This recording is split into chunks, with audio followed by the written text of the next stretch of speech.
Assalamualaikum warahmatullahi wabarakatuh. Hari kedua. Pengertian hadis. Kata hadis menurut bahasa al-jadid. Lawan kata al-qadim, kata hadis juga berarti al-khabar, yaitu dipecahkan dan dipindahkan dari seorang kepada orang lain. Kata jama' ialah al-hadith. Hadisnya عن ابن عباس رضي الله عنه قال كان عمر يدخلني مع الشيخ بدر فكأن بعضهم وجد في نفسه فقال لم تدخل هذا الفتى معنا. Yang kedua, pengertian sunnah. Menurut bahasa berarti jalan dan kebiasaan yang baik antara yang jelek, baik yang terpuji maupun tercela. Man dalla ala khairin falahu mithlu ajr ma fa'ilihi. Yang ketiga, pengertian khabar dan athar. Secara bahasa khabar berarti waktu berita yang disampaikan dari seorang kepada orang lain. Dari sudut perkataan bahasa ini, kata khabar sama artinya dengan bentuk jamak dari khabar adalah akhbar, sedangkan istilah khabar adalah berita baik yang datang dari nabi, sahabat ataupun berita dari tabi'in. Hadisnya qala Ali bin Abi Thalib radhiyallahu anhu qala hadathun nas bima ya'rifuna atuhibbuna ayyukadziballahu rasuluh. Yang kedua,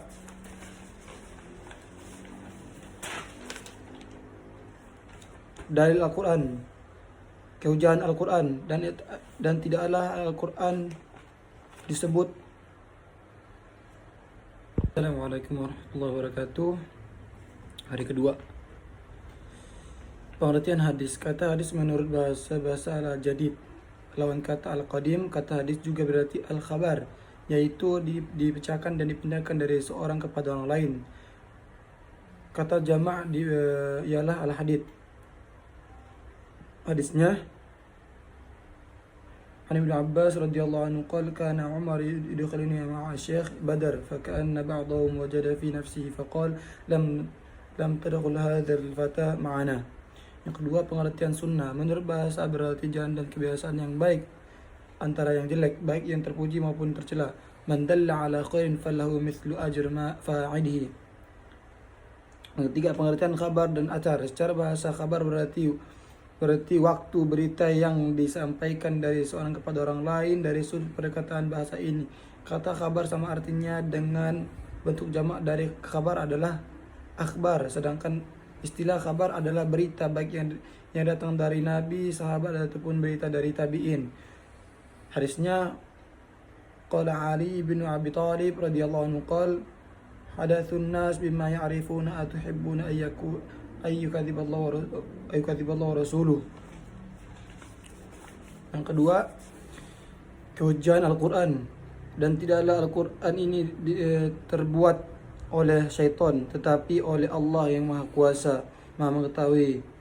Dalilnya hadis sebagai sumber hukum, dan Allah Abu Hurairah radhiyallahu anhu qala, bersabda, tinggallah apa yang kau perintahkan kepada kamu dan ambillah apa yang dilarang kepada kamu. Fungsi Al-Quran sebagai petunjuk. Al-Quran ini adalah petunjuk bagi manusia dan penjelasan yang nyata dari petunjuk dan pembeda antara yang hak dan yang batil. Dalilnya hadis sebagai penyala Al-Quran. Dari Ibnu Mas'ud radhiyallahu Rasulullah bersabda, Al-Quran adalah petunjuk bagi manusia dan aku adalah penjelasannya. Hadis riwayat Tirmizi. Yang ketiga, fungsi Al-Quran sebagai penyembuh. Dan kami turunkan Al-Quran suatu yang menjadi penyembuh dan rahmat bagi orang-orang yang beriman. Dalilnya hadis sebagai hujjah. Dari Abu Hurairah radhiyallahu anhu bersabda, hadisku adalah hujjah bagimu dan kamu akan diminta pertanggungjawaban atasnya. Hadis Bukhari. Takrir. Hadis tentang sahabat 5 waktu yang menegaskan waktu ayat-ayat Al-Quran tentang kewajiban salat. Dalilnya Al-Baqarah ayat 28. Taqyid, hadis tentang zakat, membatasi makan ayat-ayat Al-Quran tentang kewajiban zakat.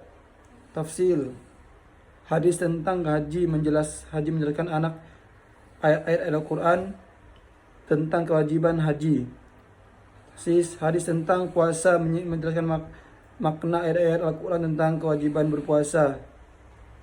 Hadis tentang hukum Islam menjelaskan bagaimana menyimpulasi hukuman tentang dalam kehidupan sehari-hari. Yang ketiga, sejarah pengembangan hadis. Masa Nabi Muhammad SAW 60 sampai 630 Masehi. Penerimaan wahyu, Nabi menerima wahyu dari Allah lewat Jibril, menyampaikan hadis kepada para sahabatnya. Masa sahabat 632 sampai 700 Masehi, mengumpulkan hadis. Para sahabat mengumpulkan dan menghafal hadis, menulis hadis. Beberapa sahabat menulis hadis, menulis hadis. Beberapa sahabat menulis hadis. Masa tabi'in 700 sampai 800 Masehi, pengembangan ilmu hadis. Para tabi'in mengembangkan hadis mulai menulis kitab al-hadis. Munculnya perawi hadis yang terkenal, Imam Malik, Syafi'i, dan yang lainnya. Masa pembentukan hadis 800 sampai 1000 Masehi. Pembukuan hadis mulai dibukukan oleh bentuk-bentuk buku yang sistematis. Munculnya kitab-kitab hadis terkenal seperti Sahih Bukhari dan Muslim.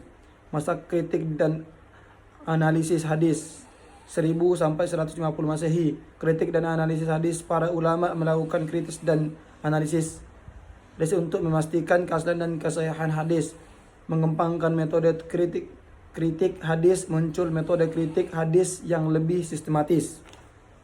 Yang keempat, hadis mutawatir. Pengertian hadis yang diriwayatkan oleh banyak perawi dalam setiap tingkatan sanadnya, sehingga mutawatir terjadi kesahihan atau pemalsuan. Contoh hadis, in kadzdzaba alayya laysa kadzdzabin ala ahadin faman kadzdzaba ala muta'ammidan falyatabawa faqadu minan nar. Hadis masyhur. Pengertian hadis yang awalnya diriwayatkan oleh sedikit perawi tetapi kemudian disebarluaskan dan diriwayatkan oleh banyak orang pada generasi berikut. Contoh hadis, innamal a'malu binniyat.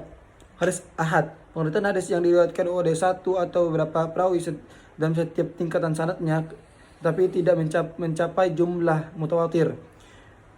Dalilnya, iyakum wa inna dhanna fa inna dhanna ukdzibul hadis. Yang kelima, pengertian dan contoh hadis sahih. Hadis sahih adalah hadis yang paling kuat dan terpercaya karena memiliki sanad rantai perawi yang memenuhi syarat. Semua perawinya adil, jujur dan dapat dipercaya. Dan dhabit, kuat hafalannya. Sanadnya bersambung serta matanya tidak bertentangan dengan Al-Quran. Hadis sahih. Contoh hadisnya, al-imanu bid'un wa sab'una syu'batun haya'u syu'batun minal iman. Innamal a'malu binniyat wa innamal likulli imrin ma nawa. Pengertian dan contoh hadis hasan. Hadis hasan adalah hadis yang hampir sama kualitasnya dengan hadis sahih, tetapi terdapat sedikit kelemahan. Para perawi kurangnya sempurna hafalannya. Contoh hadis, idza akala ahadukum falyakul biyamini wa idza syaraba falyashrab biyamini fa inna syaitan ya'kulu bisimali washrab. Ketiga, pengertian dan contoh hadis dhaif. Hadis dhaif adalah hadis yang lemah karena ada cacat pada sanadnya, matanya seperti perawi yang tidak adil, sanadnya terputus atau matan yang bertentangan dengan Al-Quran. Hadis ini tidak dapat dijadikan sebagai dasar hukum kecuali dalam bentuk konteks. Contoh hadis, al-ikhtilafu ummati rahmatan. Yang keenam, sanad bersambung, isnad muttasil. Sanad jalur periwayatkan harus terhubung secara sempurna dari perawi terakhir hingga Rasulullah SAW tanpa terputus. Tidak ada perawi yang hilang atau tidak diketahui. Contoh hadis, al-imanu bid'un wa sab'una syu'batun wal haya'u syu'batun minal iman. Yang kedua, perawi adil. Perawi hadis harus memiliki integritas moral yang tinggi, terpercaya dan terbebas dari sifat-sifat tercela yang dapat mempengaruhi kekuatan periwayatan hadis. Contoh hadis, innamal a'malu binniyat wa innamal likulli imrin ma nawa. Yang ketiga, rawi dhabit. Perawi harus memiliki daya ingat yang kuat dan teliti dan mengingat dan penyampaian hadis, tidak mudah lupa, keliru dalam menyampaikan hadis. Contoh hadis, ma daraba Rasulullah SAW khadiman lahu qit wala imra'ah.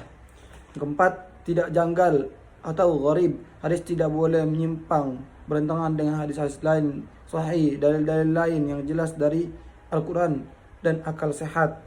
Contoh dalil, man shoma Ramadan iman wa ihtisaban ghufira lahu ma taqaddama min dhanbi Yang kelima, tidak ada illat tanpa cacat. Hadis tidak boleh mengandung cacat, kelemahan yang dapat menjatuhkan kesahihan hadis, baik dari segi sanad maupun matan. Contoh hadis, ma anzalallahu da'an illa anzalalahu shifaan. Yang ketujuh, syarat dalam penerimaan hadis, tahammul. Tahammul hadis berarti menerima hadis dari seorang guru atau perawi yang sebelumnya. Syarat utama bagi penerima hadis adalah berakal tamyiz, bisa membedakan antara benar dan salah. Syarat dalam menerima hadis adalah proses menyampaikan hadis kepada orang lain setelah menerimanya. Syarat bagi penyampaikan hadis lebih ketat dibandingkan penerimanya karena bertanggung jawab atas keabsahan yang diriwayatkannya. Syarat utama memiliki integritas pribadi yang baik, tidak fasik. Dhabit, memiliki daya ingat yang kuat dan mampu menyampaikan hadis dengan akurat. Terjaga dari perkara yang merendahkan harga diri. Sibagat dalam proses tahammul wal ada, kualitas persambungan artinya. Sama, mendengar langsung dari guru. Qiraah, membaca hadis di depan guru. Ijazah, mendapat ijazah dari guru untuk meriwayatkan hadis. Muamalah, menerima hadis dalam bentuk tertulis dari guru. Kitabah, menerima hadis dalam bentuk tulisan tanpa bertemu langsung dengan guru. Hadis wudu, pengertian hadis maudhu secara bahasa memiliki beberapa inti, termasuk menggugurkan, meninggalkan, dan mengada-ngada. Hadis maudhu didefinisikan sebagai perkataan, perbuatan, atau takrir persetujuan secara palsu diatributkan kepada Nabi Muhammad SAW. Kata lain hadis maudhu ialah palsu yang sama sekali tidak berasal dari Nabi SAW. Dan hadisnya ad-du'a ba'da shalah maktubatun mustahab. Kesembilan, ilmu rijal al-hadis. Pengertian ilmu rijal al-hadis itu, rijal al-hadis adalah ilmu yang mempelajari periwayatan hadis, meliputi biografi, adalah ilmu keadaan, keamanan, dan derajat keadilan mereka. Tujuan untuk memiliki keabsahan dan kesahihan hadis berdasarkan kualitas perawinya. Kesepuluh, ilmu asbabul wurud.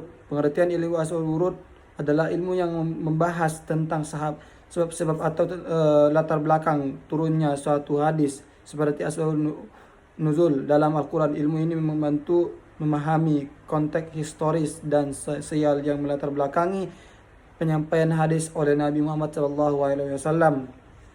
Nah, contoh hadisnya, innamal a'malu binniyat wa innamal likulli imrin ma nawa, Al-Bukhari wa Muslim.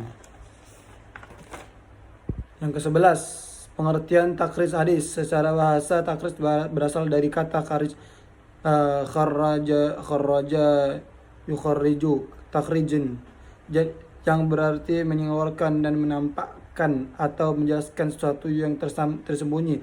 Secara istilah, takhrij hadis adalah proses penelusuran sumber suatu hadis dalam kitab-kitab hadis, menjelaskan statusnya, sanad dan perawinya, serta menilai kualitas hadis sahih dan hasan, dhaif.